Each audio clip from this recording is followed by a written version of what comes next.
abandonment issues can be there, and they're often there in one way or another.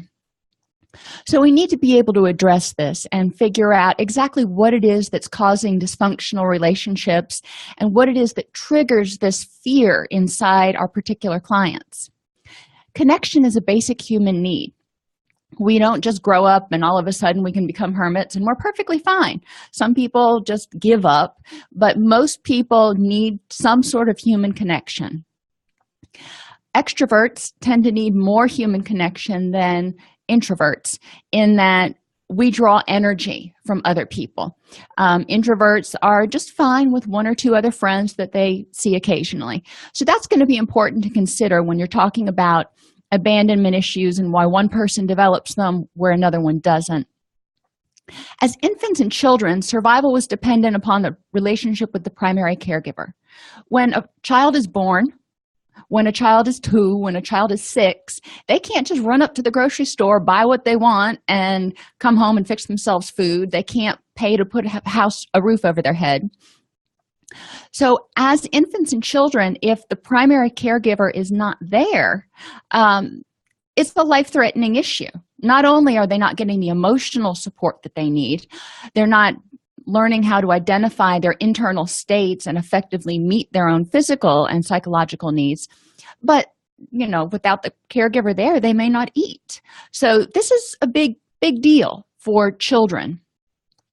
People's beliefs about other people and relationships was formed largely based on their interactions with their caregivers. Now, if you think about it, and we're going to talk about this more later, when we're born, we don't have these huge conceptions of how the world works. We learn it through observation and through experience. Unfortunately, as Piaget helped us learn, children, especially under the age of 7, don't think in terms of what are the possibilities that may explain why this happened. It's all or nothing, black or white, and it's focused generally on one aspect of the situation, and it tends to be very concrete. Children are not able to take other people's perspectives. They're very egocentric. So when these schemas are formed, they tend to be very dichotomous. And you're thinking now about some of the clients that you've worked with in treatment, and you say, one of the problems that we run into a lot is the fact that their thinking is very dichotomous. It's all or nothing. You're either here or you're not. I either love you or I hate you. You can see a theme coming out here. So we're going to look at these schemas and understand that the child formed the best representation of the world that they could with the skills they had at that time. But an adult has had a lot more experiences. An adult cognitively has developed more and can think abstractly. So we need to challenge our clients to reevaluate those situations and try to separate what was very traumatic as a child from now. And healthy relationships serve as a buffer against stress. So in recovery, we need to make sure that our clients are able to form healthy relationships with themselves and with other people. And I will always come back to with themselves, because if they don't like themselves, if they can't support themselves emotionally, then they're always going to be looking to others to fill a need instead of to be in a equal partnership.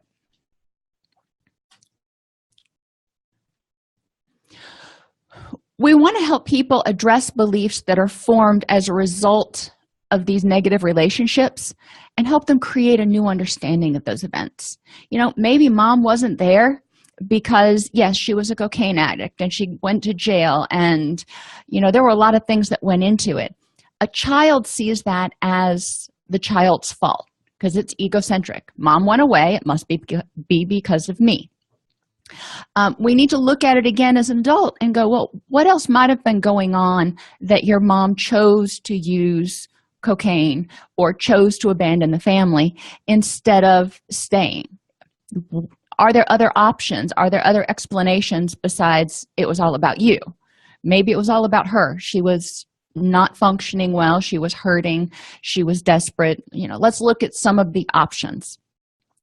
We want to help people better understand themselves and their reactions, so they understand when they get into relationships and maybe somebody's behavior changes, or there's this little hint of discord and they like freak out. They will understand a little bit better where that comes from, so they can make more conscious, healthy decisions in how they handle it. So let's talk about this abandonment experience. Remember, I said it differs for everybody, but we want to look at when it happened and what happened. In childhood, like I said, survival depends upon caregivers. Fear of abandonment is a natural survival response. If children develop this fear, it was a natural response. You put your hand on a stove, it hurts, you pull it off, that's a natural response. Your body wants to help you survive. Your brain wants to help you survive. So if the brain thinks that there's a threat of lack of safety of some sort, it's going to try to do what it can to help you survive in the way it understands it. And we're talking about a 6-month-old's brain or a 6-year-old's brain. So it's doing the best it can with the knowledge it has. Meeting biological needs and safety needs are key triggers for anxiety at any age, though. So there can be instances where the abandonment issues really didn't start happening until later. So we want to look and say, if this person was in their teens when they had this abandonment crisis, in what ways did that crisis trigger biological or safety fears that they weren't going to get those needs met? When focused on survival, people can't focus elsewhere. Think about Maslow's hierarchy. The baseline is our biological needs. Right above baseline, right above biology, is our safety needs. We can't focus on self-esteem and relationships and all that other self-actualization stuff until we get our basic needs met. If you're hungry, if you're scared, if you're tired, if you don't feel well, you really don't care about focusing on a lot of the other less tangible stuff. So we need to help people understand that it makes sense what's going on. It's not necessarily the best reaction now that you're older and you have other tools. We can choose how those experiences currently impact you. But it's important to understand that right now you're reacting based on those dichotomous schemas that you formed when you were, a child, however old you were. In the insecurely attached child, when there wasn't a parent there to say it's okay and teach the child how to self-soothe, every situation is a crisis. They go from 0 to 150 in the drop of a hat, because it automatically triggers those primitive survival fears.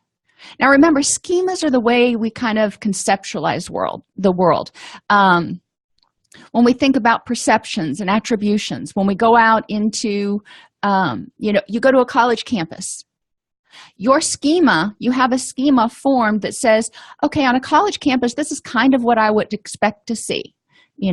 Young people anywhere from the age of 18 to 26, milling around, carrying school books, that makes sense to me. If you show up at the college campus and everybody there is over the age of 50 and nobody has any books and they're all just kind of milling around aimlessly, you're going to scratch your head and go, wait a minute, this doesn't make sense in my schema. So schemas are basically a shortcut to help us predict what's going to happen, so we aren't hit quite as much by the unknown. I don't know what to expect when I show up at the college campus. We have an idea. Maybe not the right one, but we have an idea. So what causes this abandonment experience? In infancy and early childhood, a lot of times caregivers were away for long periods of time. And I am not trying to point fingers and say anybody's wrong or bad or anything. I just want to point out that extended absences, if they are not handled well by the remaining parent, can lead to an abandonment experience. And that's the key.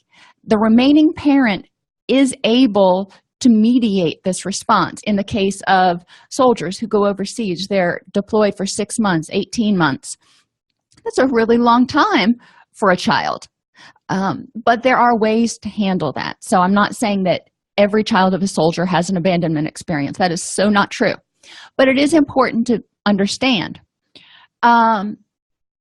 People who are away for long periods because of work. Maybe they travel and they're gone for 2, 3, 4 months at a time.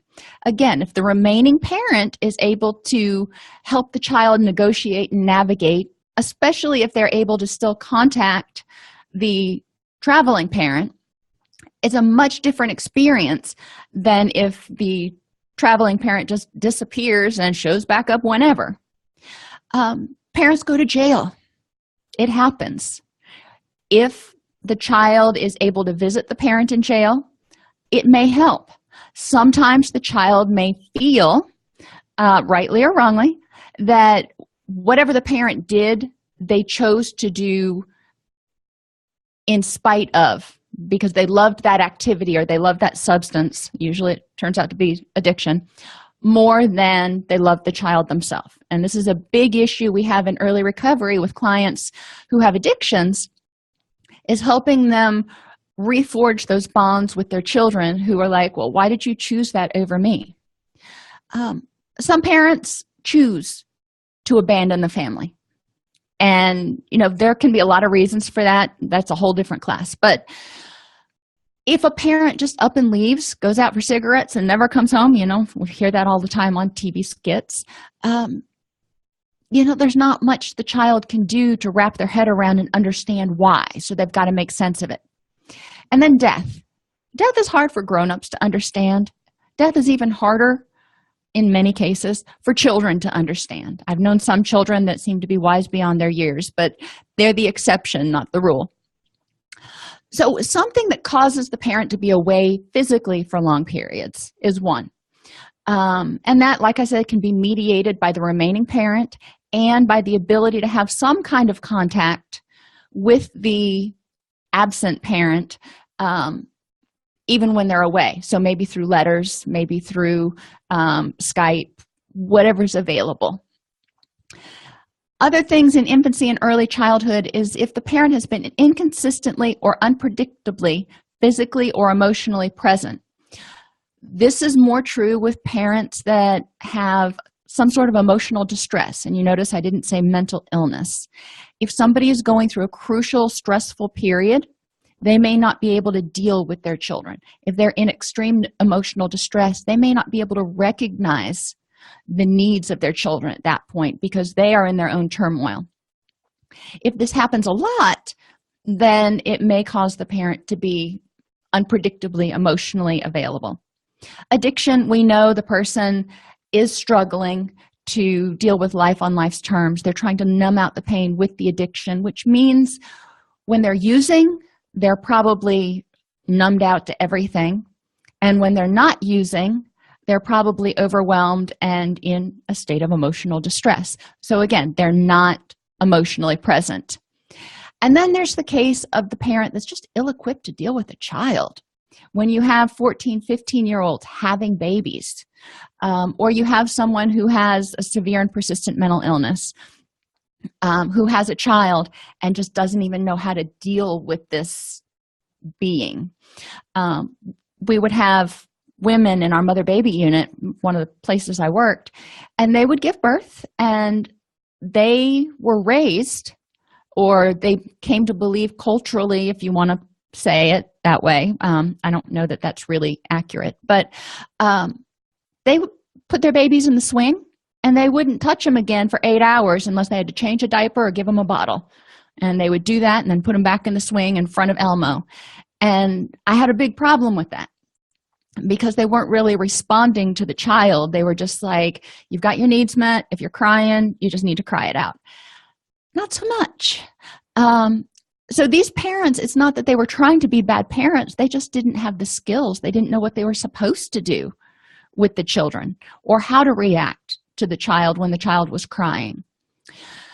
Abandonment issues that can come up in later childhood. If it's a poor family fit, if the person is the black sheep of the family, and we've all heard about people who've never felt like they belonged in their family or never felt like they could get parental approval, that may trigger some abandonment issues. If there's a trauma that ruptures the relationship with the primary caregiver, or introduction of a new, less emotionally or physically safe caregiver. So anytime there's abuse, neglect, or introduction of a new person who is disruptive to the family environment, can cause an abandonment experience. The child may shut down as a means of protecting his or herself. So the reaction to fear is what? Fight or flee. Anger towards someone who is unavailable. The child may become very angry and aggressive and just cantankerous. Sadness, which is really a representation of the child's sense of helplessness, inability to make that person come back, and fear that they are going to, cease to exist. Shame, about feeling needy, and obviously this is more later in teenage years, adulthood, where people are made to feel shameful for being needy. And I guess that can be true sometimes with children who are constantly criticized by the parent saying something like, you have to be always on me, just go do something else.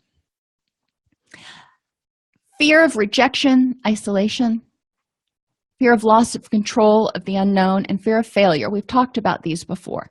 And when we talk about abandonment, all of these are present. If the parent leaves, if the parent abandons you, and I say parent, it can be caregiver. I'm using those terms interchangeably. The child takes it as a rejection.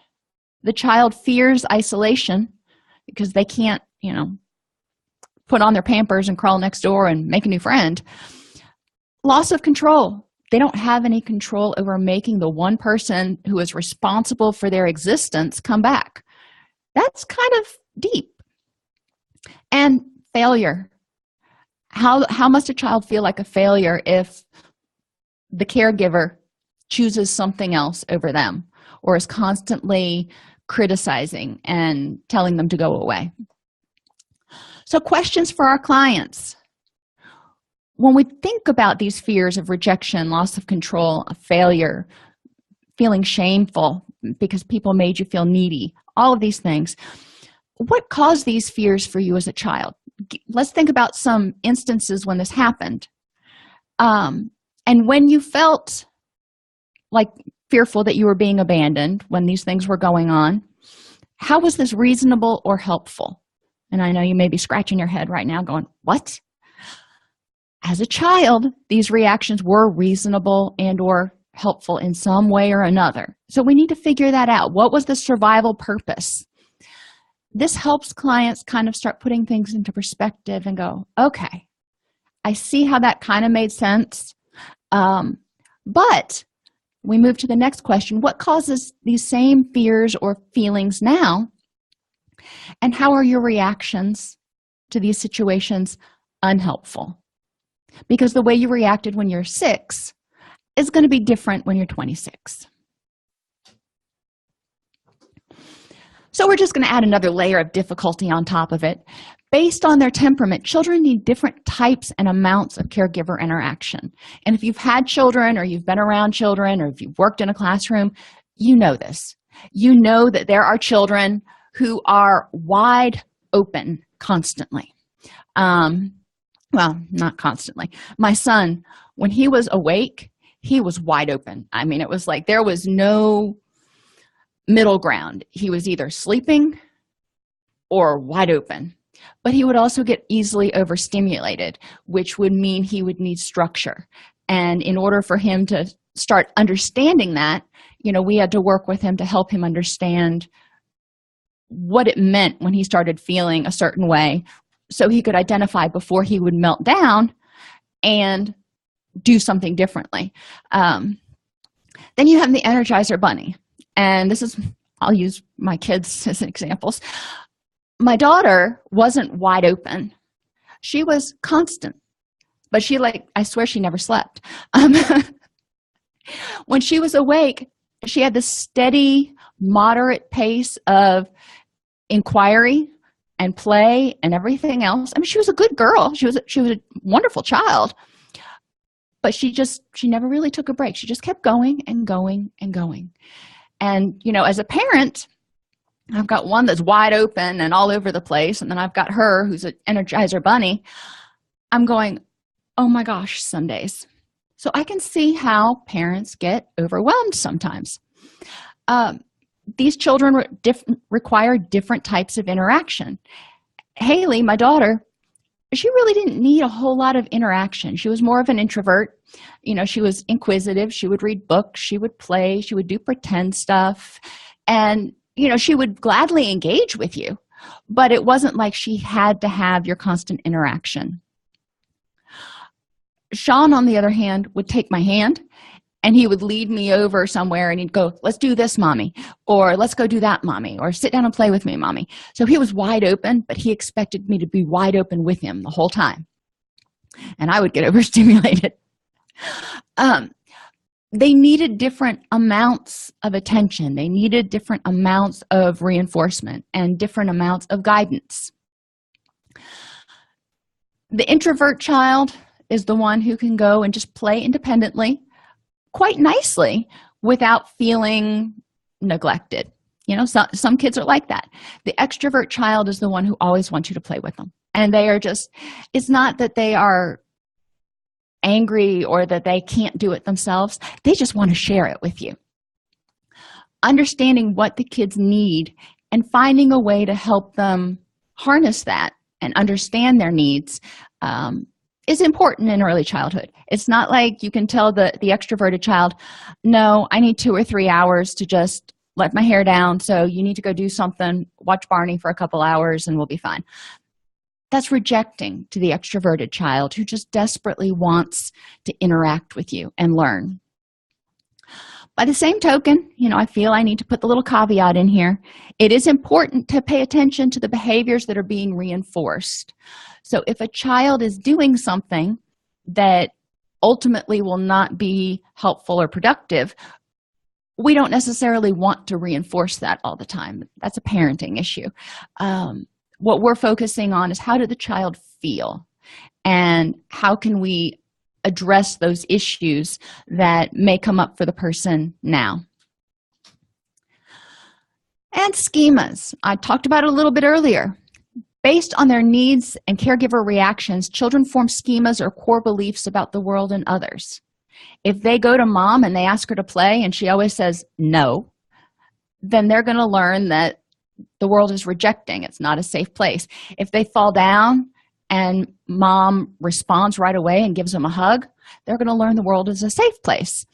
If they fall down and the first reaction of mom is, get up, brush yourself off, and go back and play, that's more dismissive. And obviously, those are two ends of a very broad spectrum. But this helps children understand how people will respond when they are needy, when they need to be comforted, when they need some positive reinforcement. How are other people going to react? Now, children up to the age of 7 have very primitive cognitive skills. Children 8 to 12 are developing these skills. We can't expect them just to magically turn 8 and be like, okay, I can think abstractly. That's not how it works. They start developing the ability to think abstractly. So we don't want to assume that once they hit 8, magically they think like an adult. Doesn't happen. That being said, children in general think dichotomously. It's all or nothing. They're egocentric.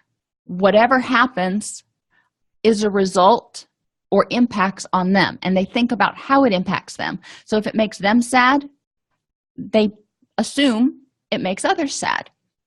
If it makes them scared, they assume it may make others scared. If something happens and people run away or people abandon them, a lot of times they assume it had something to do with them.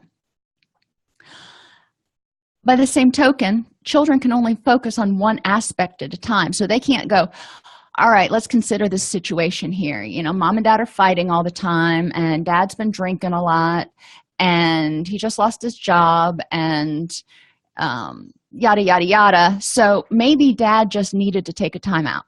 That's not how a child thinks. A child thinks, daddy's here, daddy's angry all the time. I wonder if I were a better child, maybe he'd be happier. Daddy went away. I guess I didn't make him happier. So they're only focusing on one aspect. They're not able to abstractly think about all the potential reasons, which means that they're focused on some very misleading information. The good thing is, as adults, they can look at that dichotomy, and they can start kind of pulling it apart, going, okay, maybe that is too all or nothing. Let's look at some alternatives. Schemas are a broad way of perceiving things based upon memories, feelings, and thoughts. Their memories, feelings, and thoughts are not wrong. That's exactly how they felt. That's exactly what they thought. And that's exactly what was the truth to them at that point in time. We don't want to take that away from them. What we want to say is, how are you going to deal with how it impacts you now? I've dealt with hundreds of clients who've had lasting resentments and anger and abandonment issues towards their caregivers and family of origin. And that concept of forgiveness is really difficult, especially when there are abandonment issues and everything else going on. Helping clients look at it from a different perspective and maybe look at possibilities that what happened wasn't their fault. Maybe look at possibilities that the parent did not have the tools to do the job at that particular time. Sometimes, and I'm couching this as much as I can because obviously it's not with every client, but sometimes I've found this to be very helpful in encouraging clients to take a more healthy view of the present. They can't change the past, but is holding on to this anger and resentment really worth their energy? Schemas that trigger abandonment fears center around the self. They're a person's acceptability, or are they going to be rejected? They center around the self's lovability. Am I lovable, or am I going to be isolated and living with 30 cats the rest of my life? The self, am I competent? Can I do things? Can I succeed? Or am I a failure? And adaptability. Am I adaptable? Can I deal with changes? Can I deal with the unknown? Or do I have to hold on as tight as I can to the reins of control because I cannot deal with ambiguity? These are all things that children learn as they grow up. If you look at Erikson's models, we talk about trust and mistrust and industry versus inferiority. The child learns as they're growing up that they can go out and they can try things and they can explore things. And sometimes they're going to fail, but they can always come back to the safe, welcoming arms, if you will, of their primary caregiver in a healthy relationship. You never knew that Piaget and Erikson would keep coming up, even in, clinical practice. Schemas that trigger abandonment fear center around others as well. Are others, remember we said it forms their schemas about a lot of things growing up. Are others accepting, or do other people tend to be rejecting, distant, cold, and unable to handle my needs? Am I just overwhelming? Do others tend to be absent or present? Do others tend to reward competence, or do they always find fault? Are others predictable, or are they unpredictable? If you have a schema that says other people are going to be rejecting, they're going to be absent emotionally or physically, they're constantly going to be critical, and then they're going to be unpredictably available, it makes you not want to hang out with other people. So then we move to how our schemas form about relationship of self to others. Back to those same thoughts. Acceptability. If I try to engage with another person, will I be deemed, and will that person be deemed acceptable? Is there a way that two acceptable people can get together, or are relationships always filled with rejection? If I get into a relationship, is it going to be lovable? Is it going to be one filled with compassion and caring? or is it going to be one that's just two people kind of coexisting? If I get into a relationship with other people, is there going to be some sort of consistency? Or is this relationship going to be all over the place? If I get into relationships, I never know from one minute to the next if my partner will be there.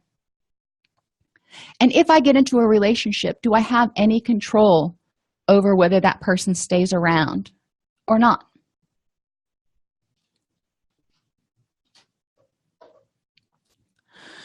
So with all those schemas and all those things that are forming in the kid's head, there are attachment styles. And as they start viewing the world and others and relationships, they start developing these attachment styles. In the ideal situation, the child develops a secure attachment style, seeks the caregiver for comfort, is upset when the caregiver leaves, especially in new situations, but's happy when the caregiver returns. And I think I've told this story before. When my son went to preschool, I walked him in the first day, and I had vetted the school, and I felt really positive about it and everything. I walked him in the first day, and I handed him off to his teacher, and she took his hand, and very wonderful, pleasant woman, and he cried. Oh, did he cry? So I went around to the other side where he couldn't see me on the other side of the wall, and I cried. Oh, did I cry? The very next day, can I tell you, the very next day, I took that child to preschool. I handed him off to his teacher. He grabbed her hand, he looked at me, and he waved, and he said, "Bye-bye, Mommy. See you at 3 o'clock."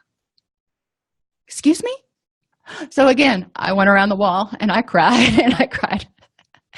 After that, it was like, okay, he's securely attached. He knows I'm going to come back, and this is a good place for him. He feels secure. He feels safe in this place. He doesn't need to cry and whine. In a secure attachment, the child learns to trust that others will be responsive. And when we talk about caregivers here, we're also talking, as the child grows, those caregivers kind of expand to include teachers and people they spend a lot of time with. They learn to be self-reliant and try things, but know they can return to home base if they fail or if they're scared. They learn to adapt to a variety of situations because children are curious, so they by nature will kind of push that envelope. They learn how to deal with stress and have relatively accurate expectations of others.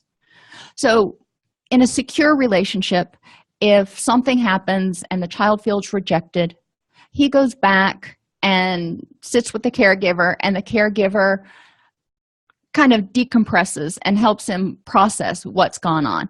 Now, he may not understand it all, understand everything that's being said, but the takeaway message he gets is that not everybody is always wanting to play, or not everybody is always there. It doesn't necessarily mean it's you. Those are words to very, very young children. As children get older, the words start to have more meaning as they get less egocentric. Then we have our two problems. Avoidant. The avoidant child has a rejecting or a harsh caregiver. They depend less on the caregiver for security. They show little response when the caregiver leaves or returns. And the child learns not to depend on the caregiver for comfort, connection, or security. These are the caregivers that we see that are always telling the child to go away. Stop that. Don't do that. It's always rejecting. It's always pushing them away. It's always give me space. It's always, I don't really care what's going on with you right now. You're annoying me, is the sort of undercurrent message. So the child just avoids the parent. It's like, well, you're not going to be there for me. So at a certain point, even I know it's better to get no response than to get rejection all the time. Ambivalent. This is the inconsistent or chaotic caregiver. Sometimes the caregiver's there and responsive. Sometimes the caregiver's rejecting and harsh. Sometimes the caregiver's not there at all. So the child never knows what to expect, which is really anxiety-provoking if you just can't even predict from one minute to the next what's going to happen. The child may be clingy and demanding, trying to elicit a response. Remember earlier I said, let's look at what's being reinforced. Negative attention is better than no attention. So if the caregiver is kind of emotionally or cognitively in their own little bubble, and the child starts clinging and demanding and throwing a hissy fit, and they get attention from the parent, guess what? The child has learned, this is how I get mom's attention. The child is upset when the caregiver leaves, but is also inconsolable when the caregiver returns. Maybe because the child is going, well, I don't know if you're going to be mean caregiver, so I should be avoidant, or I don't know when you're going to disappear again. All I know is the world is out of control, and I never know if you're going to be here or be gone.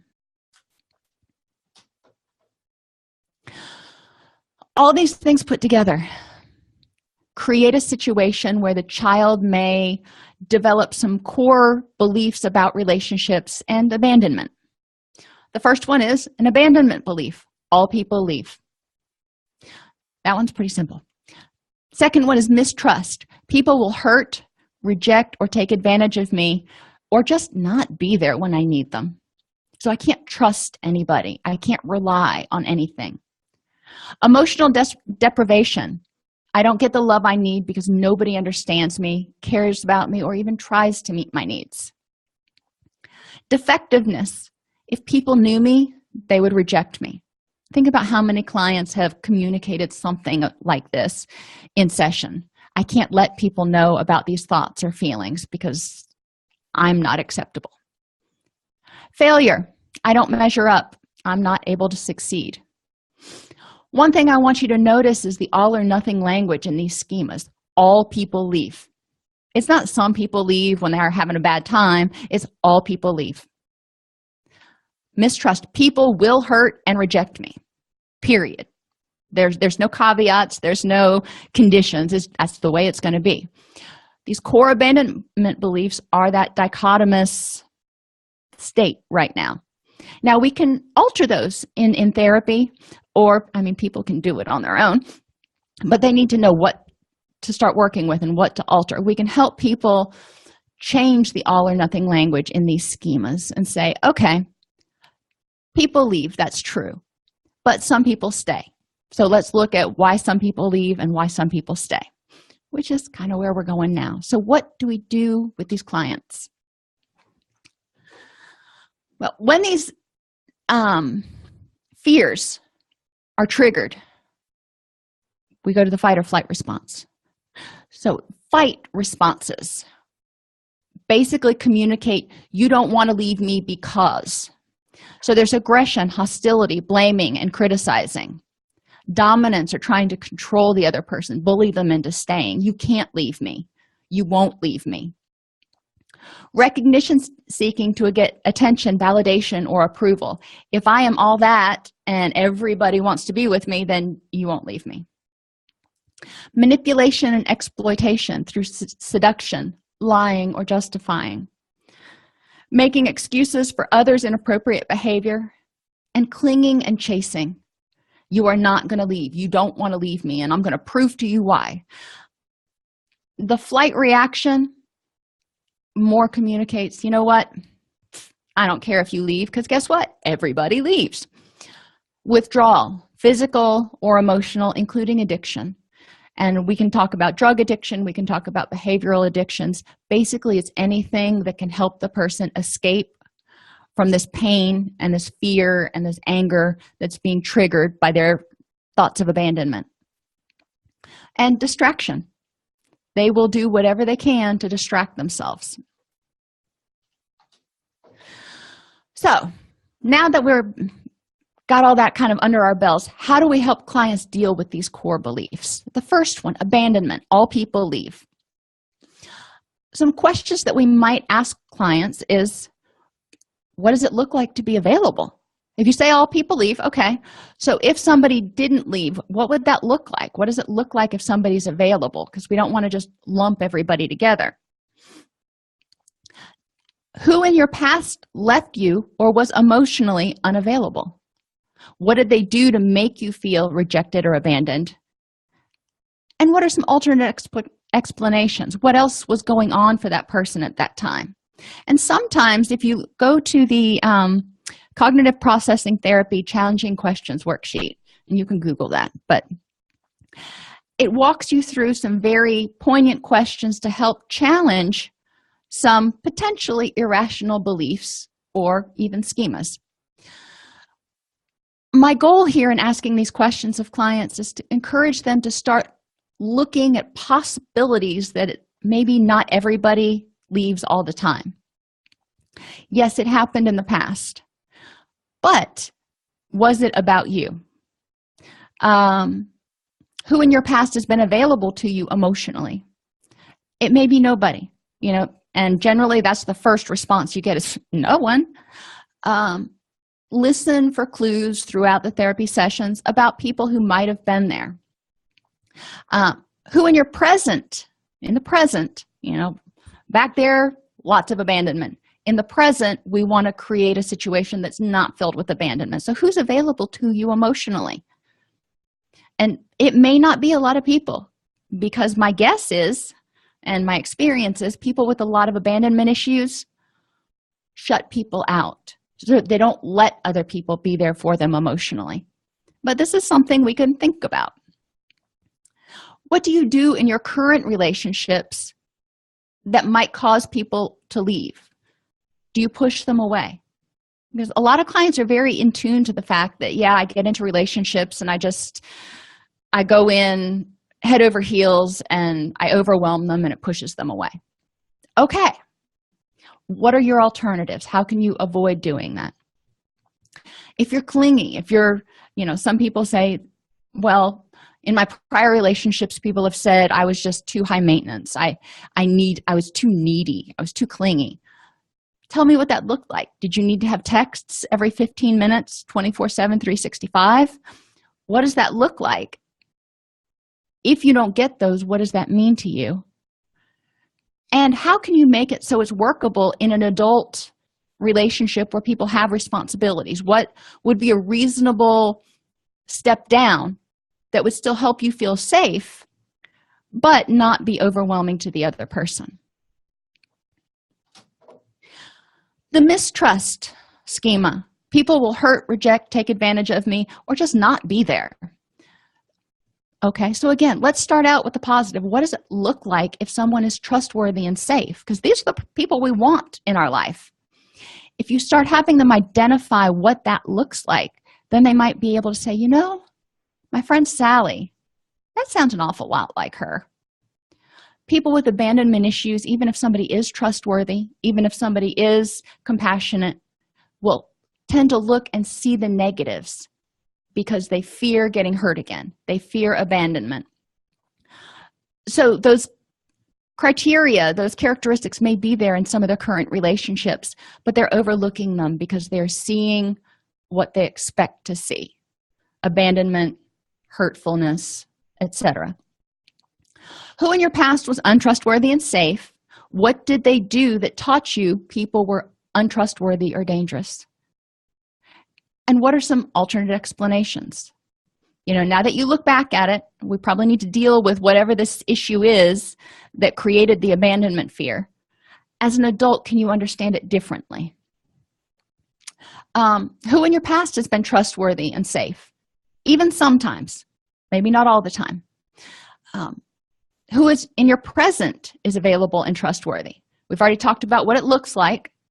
So now we can say, okay, now that you've talked about what it looks like, what a safe person looks like, is there anybody in your life that meets that criteria mostly? What do you do to yourself that is unsafe or dishonest? Ooh, that's a big one. Because most of our clients lie to themselves. I don't need anybody. Do you not need anybody, or are you more afraid of getting hurt than you are of being alone? So that can be a whole therapy session in and of itself. But looking at the behaviors that they do to themselves, that they lie to themselves, they hurt themselves, they put themselves in harmful situations. How does distrust of other people and yourself maybe impact your current relationships? Distrust of other people, you can see that, suspiciousness, yada, yada. Distrust of yourself. If people are not able to trust their own internal spidey senses, then they don't know how to interpret other people's behaviors. So their own distrust of their internal cues may negatively impact their current relationships.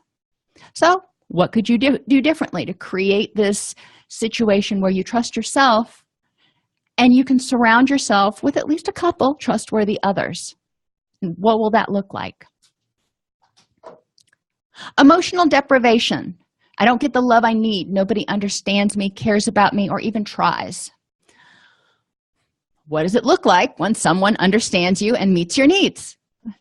Always start with the beginning of, how are we going to know when this problem is solved? It's almost like creating a treatment plan. So if you had someone in your life that did that, what would it look like? Who in the past failed to meet your needs, and how can you deal with that now? You can't change the past. Right now, it's negatively impacting you. What are you going to do about it? Who in your past has understood you? Most everybody has somebody in their past that got them. Who in your past was that? And who in your present understands and cares about you?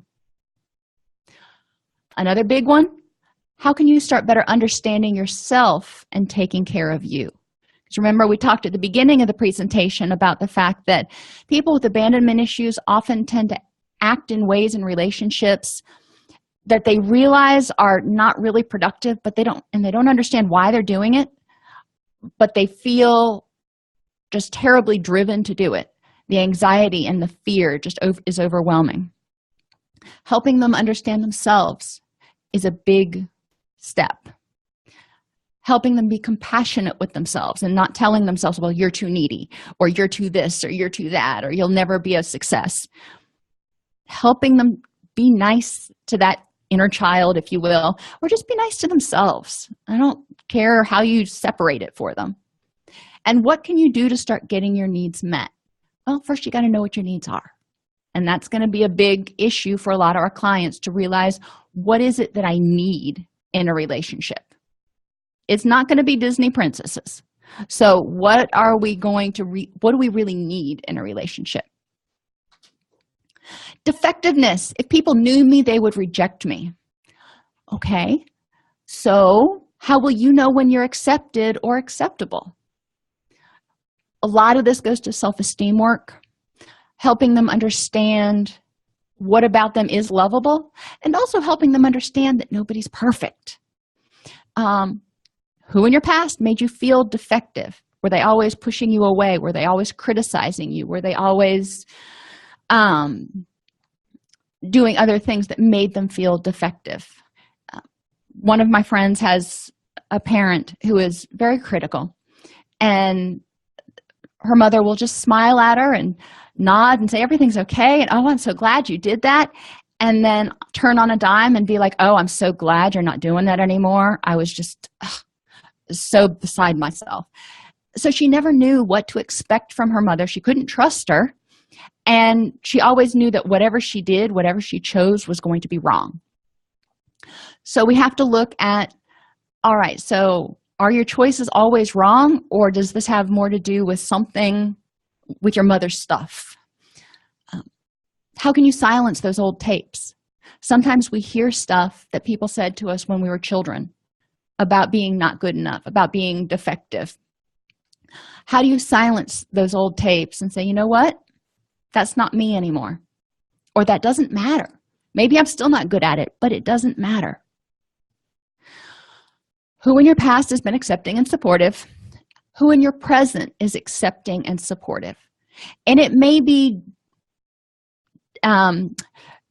between different things. You may have somebody at work who's accepting and supportive of what you do at work. You may have somebody in your family or your friends who's accepting and supportive, and you guys just enjoy taking your kids out to the park and hanging out together.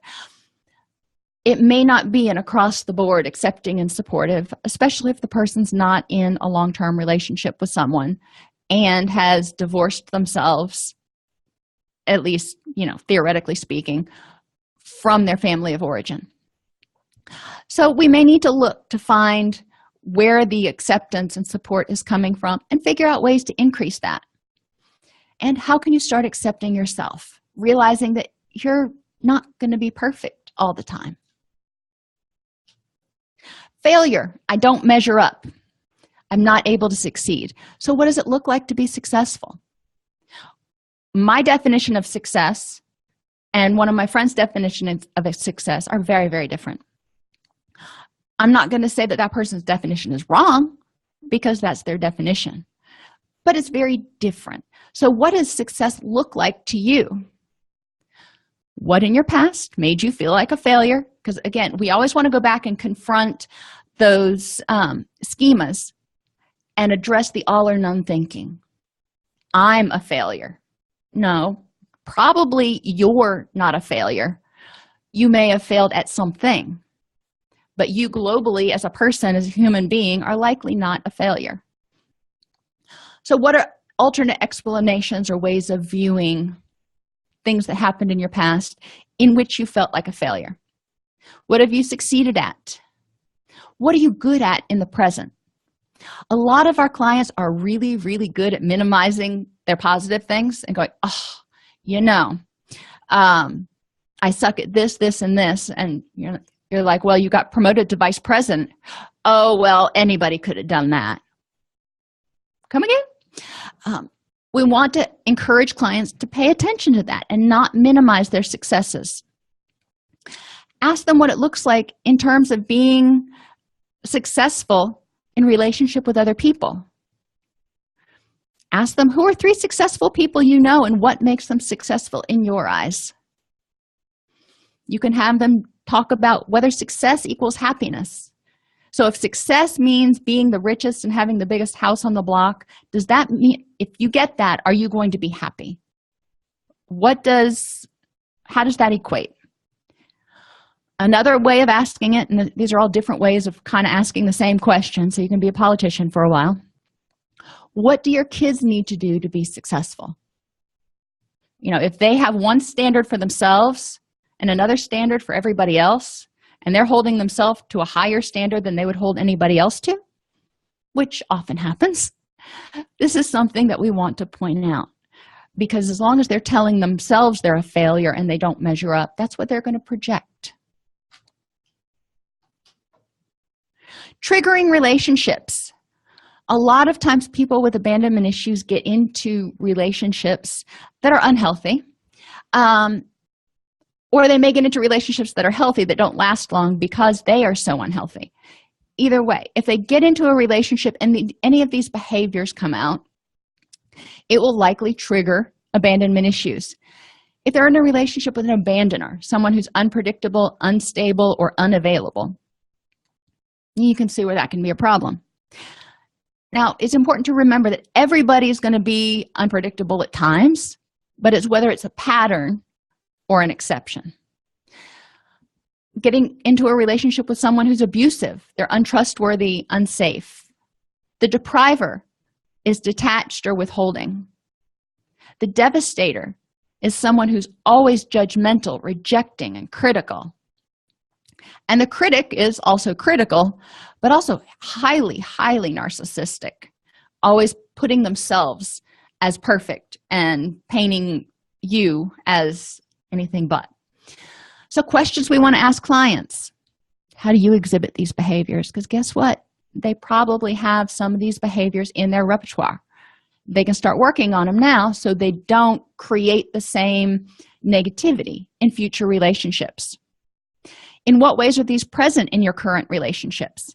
Sometimes people with abandonment issues will be highly critical in order to keep other people kind of at bay. In what ways were these present in your primary caregiver relationships? So we want to look at patterns, because patterns can be undone. Behavioral triggers, abandonment or mistrust, can be triggered if there's a change in someone's behavior. And it may have nothing to do with the relationship, but a person with abandonment issues will be like, you used to call me every day and it's been